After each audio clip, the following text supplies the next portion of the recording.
మంచి మధ్యాహ్నం టైం, ఎండలు వాంచేస్తా ఉన్నాయి. అయినా ఏమీ కూడా పట్టించుకోవడం లేదు. చిక్కటి చిరునవ్వులతోనే ఆప్యాయతలు చూపిస్తా ఉన్నారు, ప్రేమానురాగాన్ని పంచిపెడతా ఉన్నారు, ఆత్మీయతను చూపిస్తా ఉన్నారు. మీ అందరి ఆప్యాయతలకు, ప్రతి అక్కకు, ప్రతి చెల్లెమ్మకు, ప్రతి అవ్వకు, ప్రతి తాతకు, ప్రతి సోదరుడికి, ప్రతి స్నేహితుడికి, మీ అందరి ఆప్యాయతలకు, మీ అందరి ప్రేమానురాగాలకు, మీ అందరి ఆత్మీయతలకు ముందుగా రెండు చేతులు జోడించి శిరస్సు వంచి పేరు పేరున హృదయపూర్వకంగా కృతజ్ఞతలు జరుపుకుంటా ఉన్నాను.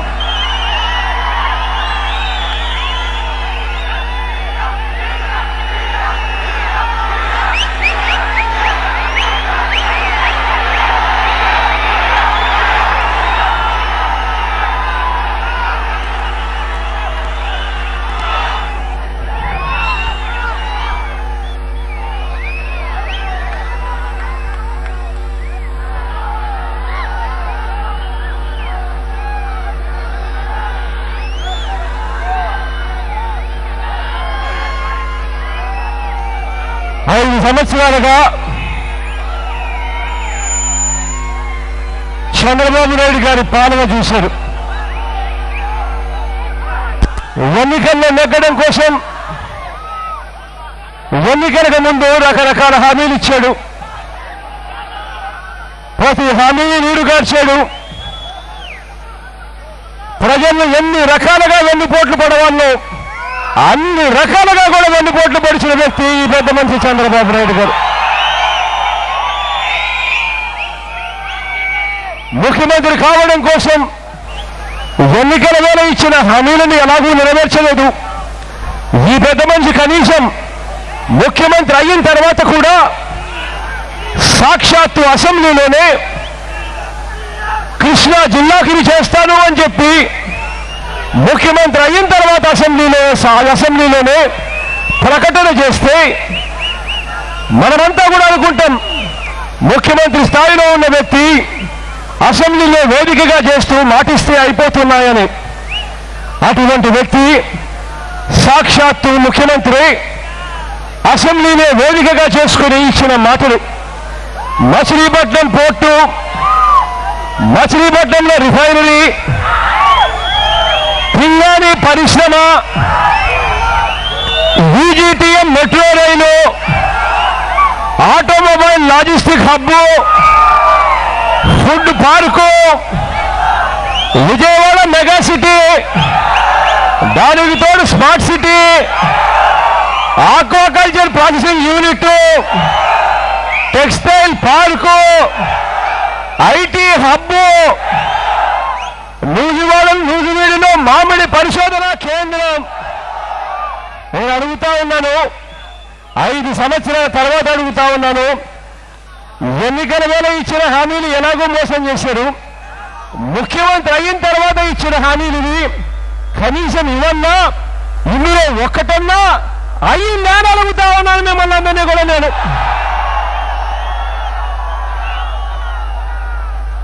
కానీ ఈ పెద్ద మనిషి చంద్రబాబు నాయుడు గారు ఈ 5 సంవత్సరాల పాలనలో ఆయన చేసింది ఏమిటో తెలుసా? ఇదే కృష్ణా జిల్లాలో ఆయన చేసింది ఏమిటో తెలుసా? కృష్ణా జిల్లాను ఏకంగా కాల్మని సెక్స్ రాకెట్ చేశాడు ఈ పెద్ద మనిషి చంద్రబాబు నాయుడు గారు. ఇదే కృష్ణా జిల్లాలో విజయవాడ నడిబొడ్డున ఆడవాళ్ళ మానవతో ఈ చంద్రబాబు నాయుడు గారు ఆడుకున్నాడు. ఇదే కృష్ణా జిల్లాలో ఇదే విజయవాడ కేంద్రంగా ఒక IPS అధికారిని తెలుగుదేశం పార్టీ ఎమ్మెల్యేలు ఎంపీలు చొక్కా పట్టుకున్నా కూడా చూస్తూ ఊరుకున్నాడు ఈ పెద్ద మనిషి చంద్రబాబు నాయుడు గారు. ఇదే విజయవాడ, ఇదే కృష్ణా జిల్లాలో ఇదే పెద్ద మనిషి ఎక్కడ పడితే అక్కడ భూములు కబ్జాలు చేశాడు ఈ పెద్ద మనిషి చంద్రబాబు నాయుడు గారు. ఇదే కృష్ణా జిల్లాలో సాక్షాత్తు ముఖ్యమంత్రిగా ఉంటూ ఈ పెద్ద మనిషి లైసెన్సులు లేకుండా బోట్లు నడిపి 23 మంది ప్రాణాలు కూడా బలికొన్నాడు ఈ పెద్ద మనిషి చంద్రబాబు నాయుడు గారు. ఇదే పెద్ద మనిషి ఇదే కృష్ణాలో ఇదే విజయవాడలోనే కనక దుర్గమ్మ ఆలయం, పవిత్ర దుర్గమ్మ ఆలయంలో తాంత్రిక పూజలు చేసిన ఏకైక భ్రష్టు పట్టించిన ముఖ్యమంత్రి ఎవరైనా ఉన్నాడు అని అంటే అది ఈ ముఖ్యమంత్రి.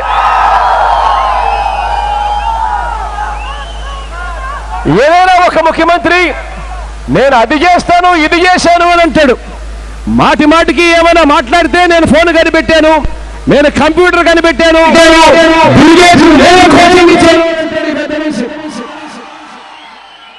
కానీ తీరా చూస్తే విజయవాడలో ఫ్లైఓవర్ కడతా ఉన్నారు. 5 సంవత్సరాలు అయిపోయింది వరకు కనీసం ఫ్లైఓవర్ కూడా పూర్తి చేయలేడు ఈ పెద్ద మనిషి. రాజధాని కడతాడట ఈ పెద్ద మనిషి, ఆ రాజధానిని సింగపూర్ అంటాడట. ఇదే పెద్ద మనిషి రాజధాని కోసం పర్మనెంట్ అంటూ ఇంతవరకు 5 సంవత్సరాలలో ఒకటంటే ఒక ఇటుకి కూడా పర్మనెంట్ ఈ వ్యక్తి రాజధాని కడతాడంటారు ఈ పెద్ద మనిషి. ఇదే పెద్ద మనిషి రాజధాని గురించి ఏమైనా అడిగితే రాజధాని ఎక్కడ ఉండేది అడిగితే ఏం చెప్తారో తెలుసా? బాహుబలి సినిమా చూసారా అని చెప్పి మనకు క్వశ్చన్ వేస్తారు.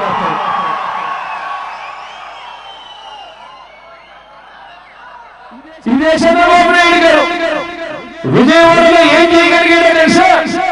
విజయవాడలో నగరంలో డివిజన్ 5 చొప్పున మందు షాపులు మాత్రం బాగా పెట్టాడు. బాగా తాగిచ్చి ప్రజలను చెడగొట్టించే కార్యక్రమాలు మాత్రం మాకు గట్టిగా చేశాడు ఈ పెద్ద మనిషి. ఇదే పెద్ద మనిషి చంద్రబాబు నాయుడు గారు పక్కన విజయవాడలోనే కూర్చొని తను చేసింది ఏమిటో తెలుసా? తన ఇంటికి 4-5 కిలోమీటర్లనే పొక్కులేళ్లు పెట్టి 100 లారీలతో రోజు కోట్ల రూపాయలు ఇసుక రోజు పంపిణీ చేయించడం మాత్రం గొప్పగా చేశాడు. కానీ మన దగ్గరకు వచ్చేసరికి ఏమంటాడు? ఇసుక ఫ్రీగా ఇస్తా ఉన్నాను అంటాడు. నేను అడుగుతా ఉన్నా మిమ్మల్ని అందరినీ కూడా, ఇసుక మీకు ఎక్కడైనా ఫ్రీగా వస్తా ఉన్నా అడుగుతా ఉన్నా మీకు ఈ పెద్ద మనిషి చంద్రబాబు నాయుడు గారి పాలనలో జరుగుతా ఉన్న పాలన ఒక్కసారి గమనించమని అడుగుతా ఉన్నా. 5 సంవత్సరాలలో ఎన్నికలు వేరే ఇచ్చినా ఏ ఒక్క మాట నెరవేర్చుకోలేదు. ఎన్నికలు అయిపోయినాయి, ముఖ్యమంత్రిగా ఇచ్చిన హామీలను కూడా ఏ ఒక్కటి కూడా పట్టించుకునే విధంగా ప్రతి జిల్లాకు కూడా ఈ రకంగా చేస్తారు అని చెప్పి హామీలు ఇచ్చి ప్రతి ఒక్కరిని కూడా మోసం చేసిన పరిస్థితి కనిపిస్తుంది. చంద్రబాబు నాయుడు గారి పాలన అంటే 57 నెలలు నరకం, 60 నెలలు 5 సంవత్సరాల పాలన అంటే ప్రజలు ఓటేసి 5 సంవత్సరాలు ఒక వ్యక్తికి పరిపాలన చేయడానికి కోసం పాలనిస్తే దాని అర్థం 60 నెలలు. ఈ 60 నెలల పాలనలో చంద్రబాబు నాయుడు గారి పాలన చూస్తే మాత్రం 57 నెలలు మనకి ఏం కనిపిస్తుందంటే నరకం కనిపిస్తుంది. కానీ చివరి 3 నెలలు మాత్రం రోజుకొక సినిమా కనిపిస్తుంది, రోజుకొక డ్రామా కనిపిస్తుంది. ఇదే పెద్ద మనిషి ఇటువంటి పాలన మీకు కావాలా అని అడుగుతా ఉన్నాను మిమ్మల్ని అందరినీ.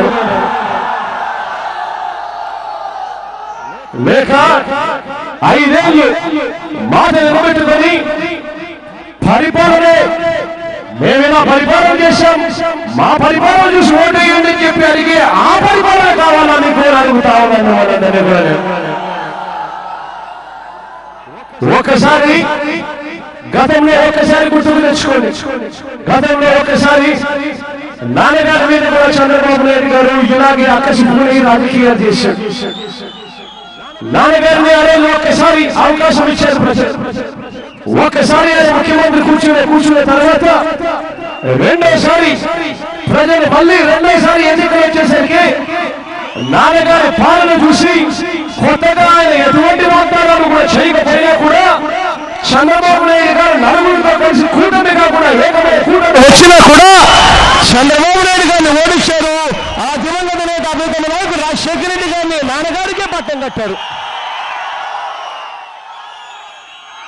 అలాంటి పాలన నాన్నగారు చేశారు.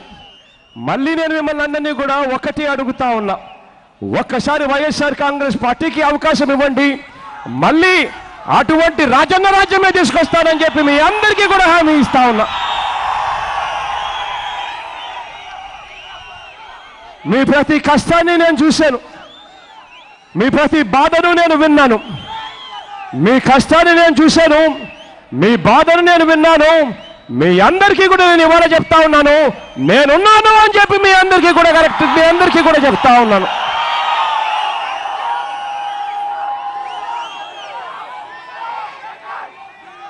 పరిపాలన అంటే ఎలా ఉంటుందో, ఎటువంటి పరిపాలన ఇస్తాము అంటే చంద్రబాబు నాయుడు గారి మాదిరి కాదు పరిపాలన అంటే. పరిపాలన అంటే కులం చూడకూడదు, మతం చూడకూడదు, రాజకీయాలు చూడకూడదు, పార్టీలు చూడకూడదు. ప్రతి పేదవాడికి కూడా సంక్షేమ పథకాలన్నీ కూడా వాళ్ళ తలుపు తట్టి వాళ్ళు ఇంటి వద్దకే డోర్ డెలివరీ చేయించే కార్యక్రమం చేస్తానని చెప్పి హామీ ఇస్తా ఉన్నా. కానీ ఇవాళ జరుగుతూ ఉన్న పరిపాలన చూస్తే నిజంగా బాధ అనిపిస్తుంది. చంద్రబాబు నాయుడు గారిని అడుగుతా ఉన్న మీ అందరి తరపున కూడా ఇవాళ రాష్ట్రంలో ఉన్న పరిపాలన చూసి పేదలతో రాజకీయం ఏందయ్యా చంద్రబాబు నాయుడు గారు అని అడుగుతా ఉన్నా. సహాయం కోసం పెన్షన్ గురించి వచ్చిన అవ్వాతాతలు కావచ్చు, చికిత్స చేయించుకోలేక సహాయం కోసం వచ్చిన పేదలు కావచ్చు, ఇచ్చే అరకొర ఫీజు రీయింబర్స్మెంట్ కోసం వచ్చిన తల్లిదండ్రులు కావచ్చు, డ్వాక్రా అప్పుల మేరకు ఆర్థికంగా ఆదుకోండి అని అడిగే అక్కచెల్లెమ్మలు కావచ్చు, వారి కష్టాలు తీర్చండి అని వచ్చిన రైతులు కావచ్చు, నిరుద్యోగులు కావచ్చు, బడుగు బలహీన వర్గాల వారు కావచ్చు, వీరితో రాజకీయాలు ఏందయ్యా అని అడుగుతా ఉన్నా ఈ పెద్ద మనిషి చంద్రబాబు నాయుడు గారిని. కష్టంలో ఉన్నామని ఎవరైనా వస్తే ప్రభుత్వాన్ని అడిగితే వారిని జన్మభూమి కమిటీల దగ్గరికి పంపుతారయ్యా అని అడుగుతా ఉన్నా ఇదే పెద్ద మనిషి చంద్రబాబు నాయుడు గారిని. 5 ఏళ్ల పాలనలో ఈయన చేసింది ఏమిటి అని అంటే, ఇవాళ గ్రామాలలో పెన్షన్ కావాలన్నా మొట్టమొదట అడిగే ప్రశ్న ఏమిటో తెలుసా? గ్రామాలలో జన్మభూమి కమిటీల దగ్గరికి పోవాలా. వాళ్ళు అడిగే మొట్టమొదటి ప్రశ్న ఏమిటో తెలుసా? ఏ పార్టీ వారు మీరు అని చెప్పి అడిగే మొట్టమొదటి ప్రశ్న. పేదవాడికి ఏదైనా అవసరమై ఏదైనా అడగాలి అని అంటే అడిగే మొట్టమొదటి ప్రశ్న ఇది. ఇటువంటి పేదలతో రాజకీయమా అని చెప్పి అడుగుతా ఉన్నా ఈ పెద్ద మనిషి చంద్రబాబు నాయుడు గారిని. 69 ఏళ్ళు చంద్రబాబు నాయుడు గారి వయసు. ఈ 69 ఏళ్ళ ఈ పెద్ద ఆయన చేయాల్సిన దుర్మార్గాలన్నీ 5 సంవత్సరాల్లో చేసేశాడు. చేసిన తర్వాత ఈ పెద్ద మనిషి ఏమంటాడో తెలుసా? ప్రతి ఇంట పెద్ద కొడుకుగా నేను ఉంటాను అని అంటా ఉన్నాడు ఈ పెద్ద మనిషి. ఈయన పెద్ద కొడుకు అంట. నేను అడుగుతా ఉన్నా మిమ్మల్ని అందరినీ, మీకేమైనా కావాలా అని అడుగుతా ఉన్నా. కావాలా అని అడుగుతా ఉన్నా. మీరేమైనా ఆయన దత్తత తీసుకుంటా? గట్టిగా 2 చేతులు పైకెత్తి ఇలా ఇలా ఇలా ఇలా ఇలా ఇలా ఇలా ఇలా ఇలా ఇలా ఇలా ఇలా ఇలా ఇలా.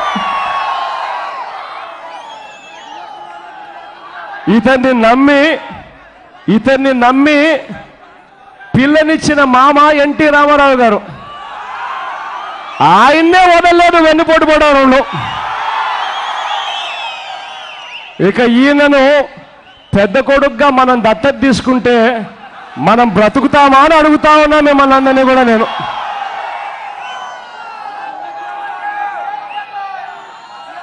ఇటువంటి చంద్రబాబు నాయుడు గారిని చూసినప్పుడు నాకు ఒక కథ గుర్తుకొస్తుంది. ఆ కథ చెప్పమంటారా? చిన్న కథే. ఆ కథ ఏమిటో తెలుసా? మీ అందరికీ తెలిసే ఉంటుంది, శిశుపాలుడు గురించి. శిశుపాలుడు అనే ఒక అన్యాయమైన రాక్షసుడు ఉండేవాడు. ఆ అన్యాయస్తుడు 100 తప్పులు చేసేదాకా దేవుడు ఓపిక పట్టాడట. 101 తప్పుల తర్వాత దేవుడు విష్ణు చక్రంతో నరికాడట. అది శిశుపాలుని కథ, మీ అందరికీ తెలిసే ఉంటుంది.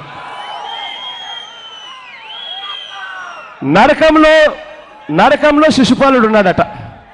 ఆ నరకంలో శిశుపాలుడు యముణ్ణి అడిగాడట, అప్పట్లో 101 తప్పులకే నా మీద విష్ణు చక్రం ప్రయోగించారే, మరి చంద్రబాబు నాయుడు గారు 5 ఏళ్లలో 100ల కొద్దీ మోసాలు చేశాడు, అన్యాయాలు చేశాడు, వెన్నుపోట్లు పొడిచాడు, మరి చంద్రబాబు మీద విష్ణు చక్రం ఎందుకు ప్రయోగించలేదు అని చెప్పి అడిగాడట శిశుపాలుడు. అప్పుడు యముడు అన్నాడట శిశుపాలుడితో, చూడు శిశుపాలా, అప్పటి విష్ణు చక్రం లాంటిదే ఇప్పటి ఫ్యాన్ చక్రం.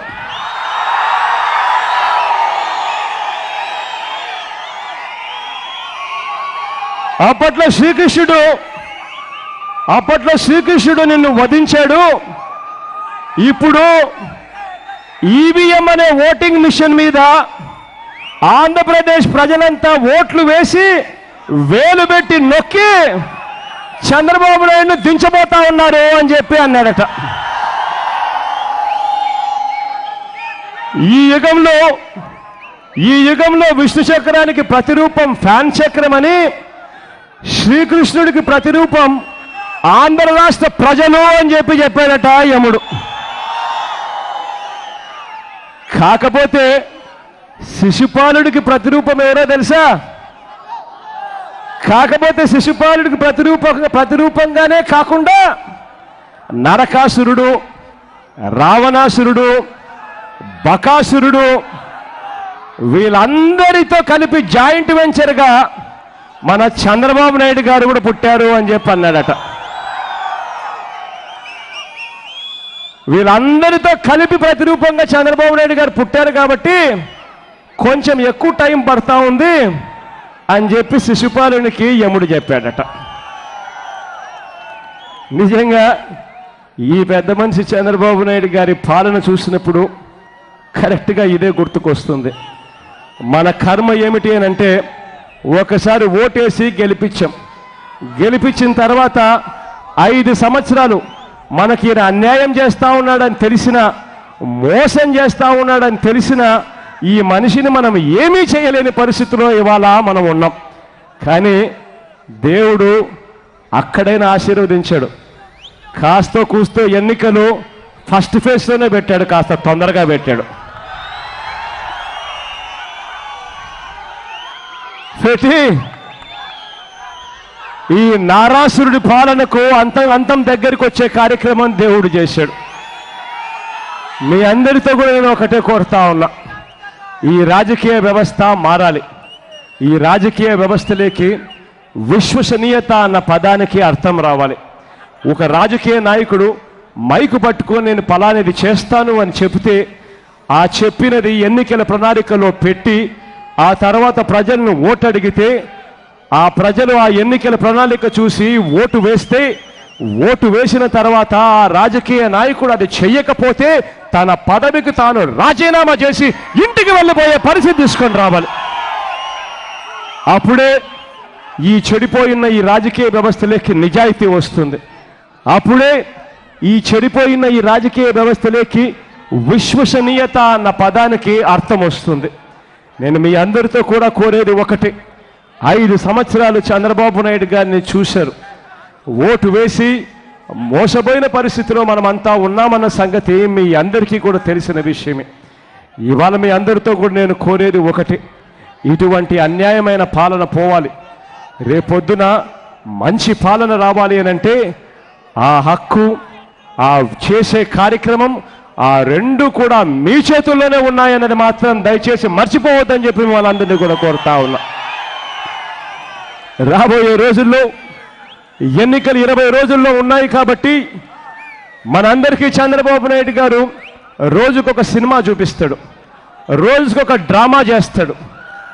చంద్రబాబు నాయుడు గారికి తోడు తానా తందానా అంటూ ఆయనకు తోడు ఈనాడు ఉంది, ఆంధ్రజ్యోతి ఉంది, TV5 వాళ్ళు ఉన్నారు, ఇంకా అనేక టీవీ ఛానళ్లు చంద్రబాబు నాయుడు గారికి అమ్ముడుపోయి ఉన్నాయి. వీళ్ళందరూ కూడా రాబోయే రోజుల్లో ఏం చేస్తారో మీ అందరికీ తెలుసు. ఉన్నది లేనట్టుగా చూపిస్తారు, లేనిది ఉన్నట్టుగా చూపిస్తారు.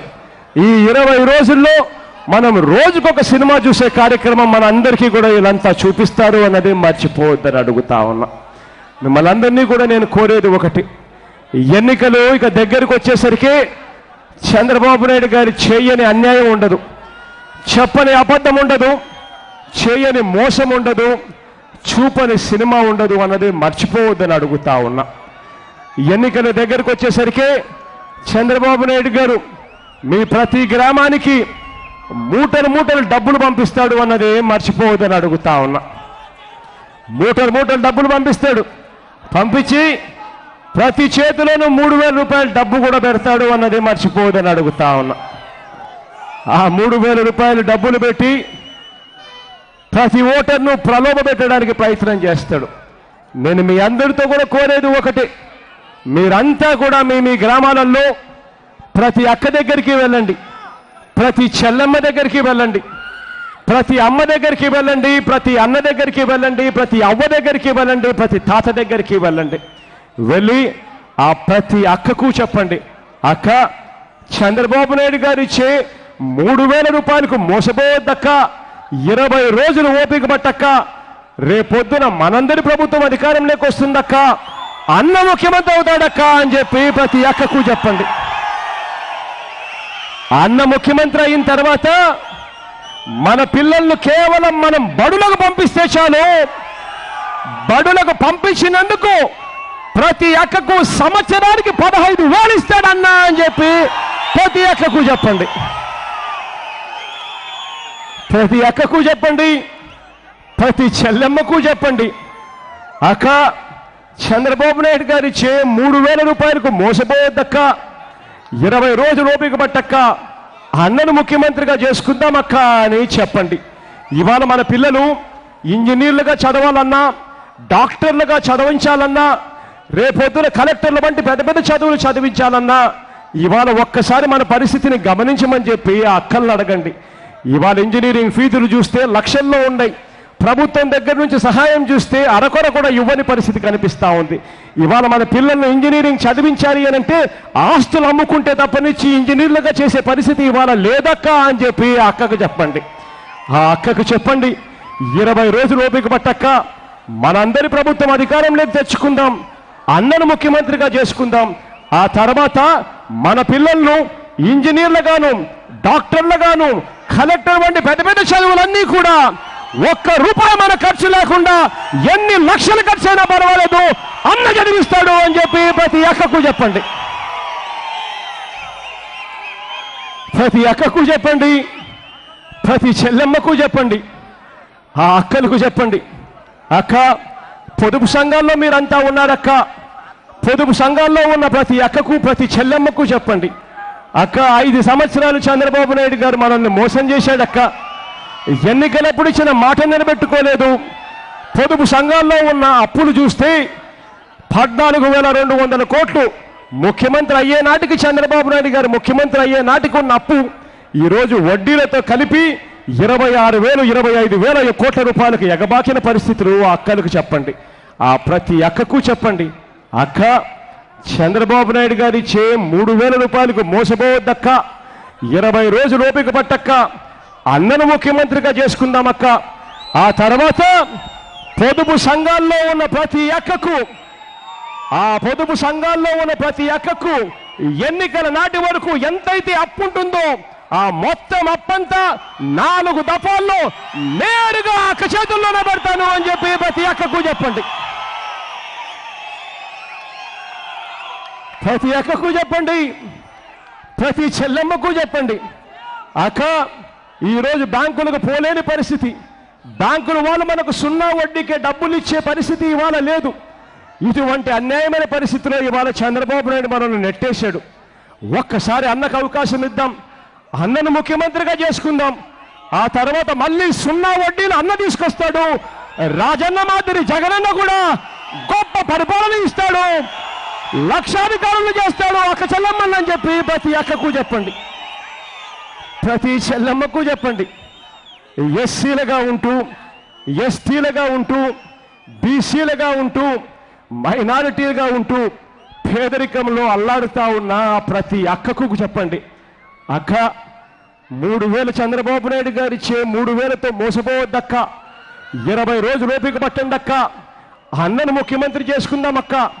ఆ తర్వాత 45 సంవత్సరాల నుంచి 60 సంవత్సరాల మధ్యలో వయసులో ఉన్న ప్రతి అక్కకు అన్న ముఖ్యమంత్రి అయిన తర్వాత వైఎస్ఆర్ చేయూత అనే పథకాన్ని తీసుకొస్తాడక్క.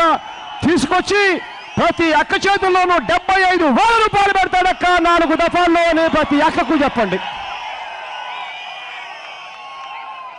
ప్రతి అన్నకు చెప్పండి. గ్రామాలలో రైతులు, ఆ ప్రతి రైతన్నకు చెప్పండి, అన్న చంద్రబాబు నాయుడు గారు ఇచ్చే 3000 రూపాయలకు మోసపోవద్దన్నా, 20 రోజులు ఓపిక పడదామన్నా, ఆ తర్వాత మనందరి ప్రభుత్వం అధికారంలో తెచ్చుకుందామన్నా, ఆ తర్వాత అన్నను ముఖ్యమంత్రిగా చేసుకుందామన్నా, అన్నను ముఖ్యమంత్రిగా చేసుకున్న తర్వాత రైతన్న కోసం, రైతన్న పెట్టుబడి కోసం అన్న సంవత్సరానికి 12,500 రూపాయలు ప్రతి సంవత్సరం మే మాసంలోనే చేతిలో పెడతాడన్నా అని, రైతు భరోసా కింద ఇస్తాడన్నా అని చెప్పి ప్రతి రైతన్నకు చెప్పమని అడుగుతా ఉన్నా. అన్న ముఖ్యమంత్రి అయిన తర్వాత రైతన్నలకు 50,000 రూపాయలు ఇస్తాడు పెట్టుబడుల కోసము అని చెప్పి ప్రతి రైతన్నకు చెప్పమని అడుగుతా ఉన్నా. నవరత్నాల్లోని ప్రతి విషయము ప్రతి ఇంటికి తీసుకువెళ్ళాలి. ప్రతి అవ్వ దగ్గరికి వెళ్ళండి, ప్రతి తాత దగ్గరికి వెళ్ళండి. ఆ అవ్వ దగ్గరికి వెళ్ళి, తాత దగ్గరికి వెళ్ళి ఆ అవ్వను ఒక్క మాట అడగండి, అవ్వ 3 నెలల కిందట మీకు పెన్షన్ ఎంత వస్తా ఉందవ్వా అని ఆ అవ్వను అడగండి. ఆ అవ్వ అంటుంది, ఇలా రావడం లేదా నాన్న అని అంటుంది. లేకపోతే 3 నెలల కిందట 1000 రూపాయలు వస్తూ ఉంది అని చెప్పి ఇలా 1000 చూపిస్తుంది. అలా 1000 చూపించినప్పుడు ఒక్క మాట అవ్వని అడగండి, అవ్వ ఎన్నికలే రాకపోయి ఉంటే జగనన్నే 2000 ఇస్తానని చెప్పకపోయి ఉంటే బాబు ఇచ్చేవాడా అని చెప్పి ఆ అవ్వని అడగండి. ఆ ప్రతి అవ్వను, ఆ ప్రతి తాతకు చెప్పండి, అవ్వ చంద్రబాబు నాయుడు గారి మోసానికి మోసపోవద్దవ్వా, అన్నను ముఖ్యమంత్రిగా చేసుకుందాం, 20 రోజులు ఓపిక పట్టు. ఆ తర్వాత అన్న ఆ అవ్వాతాతలకి ఇచ్చే పెన్షన్ 3,000కు పెంచుకుంటూ పోతాడవ్వా అని చెప్పి ప్రతి అవ్వకు చెప్పండి, ప్రతి తాతకు చెప్పండి. నవరత్నాల్లోని ప్రతి అంశం ప్రతి ఇంటికి తీసుకొని పోండి. నవరత్నాల వల్ల మంచి జరుగుతుందని నేను సంపూర్ణంగా నమ్ముతా ఉన్నా. నవరత్నాలతో జీవితాలు బాగుపడతాయని చెప్పి నేను సంపూర్ణంగా నమ్ముతా ఉన్నా. ఆ నవరత్నాలు రావాలన్నా, నవరత్నాలతో మంచి జరగాలన్నా మీరందరూ కూడా చంద్రబాబు నాయుడు గారు చేసే మోసాలకు మోసపోవద్దు అని చెప్పి ప్రతి ఇంట్లోనూ చెప్పాల్సిన అవసరం ఉంది అన్న సంగతి దయచేసి మర్చిపోవద్దని అడుగుతా ఉన్నా.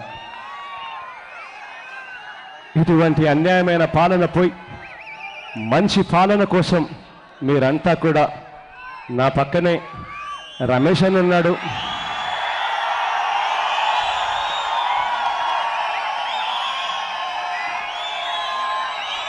మీ అందరికీ పరిచయం ఉన్న వ్యక్తి, మన వైఎస్ఆర్ కాంగ్రెస్ పార్టీ తరఫున రమేష్ అన్న ఎమ్మెల్యేగా నిలబడతా ఉన్నాడు. దీవించమని కోరుతా ఉన్నాను, ఆశీర్వదించమని కోరుతా ఉన్నాను.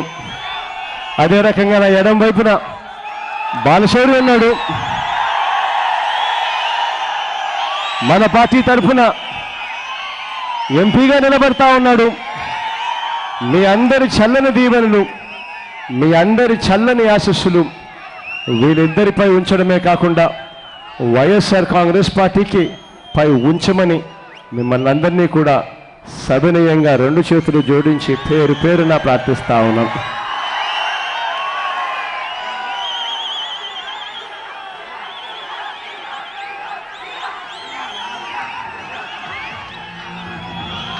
మన గుర్తు తెలియని వాళ్ళు ఎవరైనా ఉంటే ఒక్కసారి నేను గుర్తులు చూపిస్తా, దయవుంచి గుర్తు చూడమని చెప్పి మిమ్మల్ని అందరినీ కూడా ప్రాధేయపడతా ఉన్నా.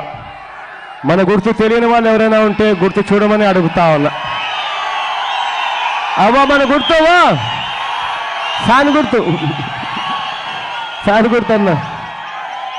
అన్నా మన గుర్తు ఫ్యాన్ అన్నా. తాత మన గుర్తు ఫ్యాన్ తాత.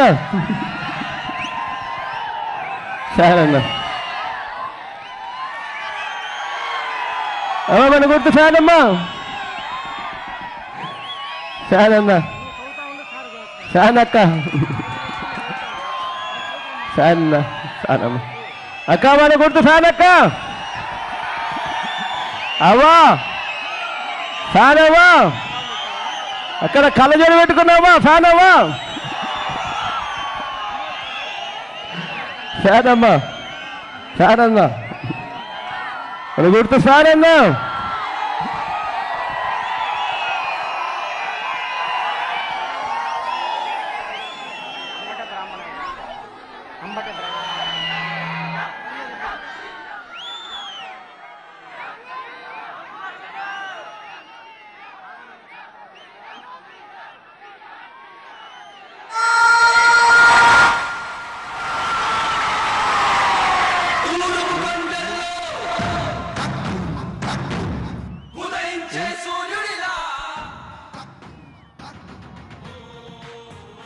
ఇప్పుడే మన బ్రాహ్మణయ్య అన్న కొడుకు మన హరన్న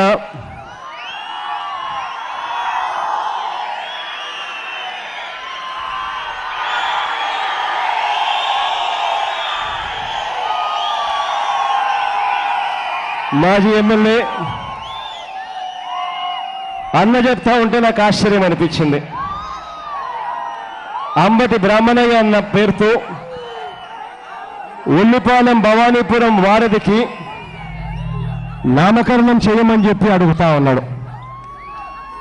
ఈ నామకరణం చేయమని చంద్రబాబు నాయుడు గారిని అడిగితే అసలు పట్టించుకోలేదన్నా అని చెప్తా ఉంటే నాకు నిజంగా ఆశ్చర్యం అనిపించింది. ఎందుకంటే బ్రాహ్మణయ్య అన్న మాజీ పార్లమెంటు సభ్యులు, శాసనసభ్యులు, అంత సీనియర్ నాయకుడిగా ఉన్న వ్యక్తి ఆయన పేరుతో ఒక బ్రిడ్జికు నామకరణం చేసే విషయంలో కూడా చంద్రబాబు నాయుడు గారికి మనసు రాలేదంటే నాకు ఆశ్చర్యం అనిపించింది. ఇంకా ఆశ్చర్యం ఏమిటో తెలుసా? అసలు ఆ బ్రిడ్జి ఆయనకు సంబంధించింది కాదు. ఆ బ్రిడ్జి నాన్నగారి హయాంలోనే శాంక్షన్ అయింది.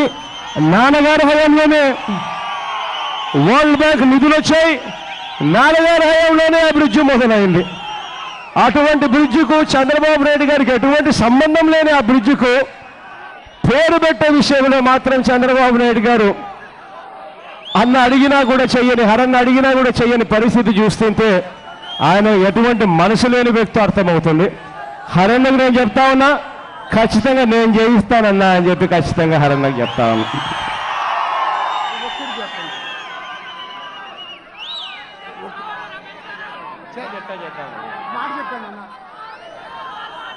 ఏటులోగా ఎదురుమొండి బ్రిడ్జి నిర్మాణం, దీనికి సంబంధించి దాదాపుగా 10,000 మందికి సంబంధించిన బ్రిడ్జ్. 5 సంవత్సరాలు చంద్రబాబు నాయుడు గారు టైం ఉన్నది, కానీ పట్టించుకోలేదు. అది మనసు లేని వాడు పరిపాలన చేస్తే జరిగేది. నేను హామీ ఇస్తా ఉన్నాను, నేను కట్టిస్తా ఈ బ్రిడ్జ్ అని హామీ ఇస్తా ఉన్నా.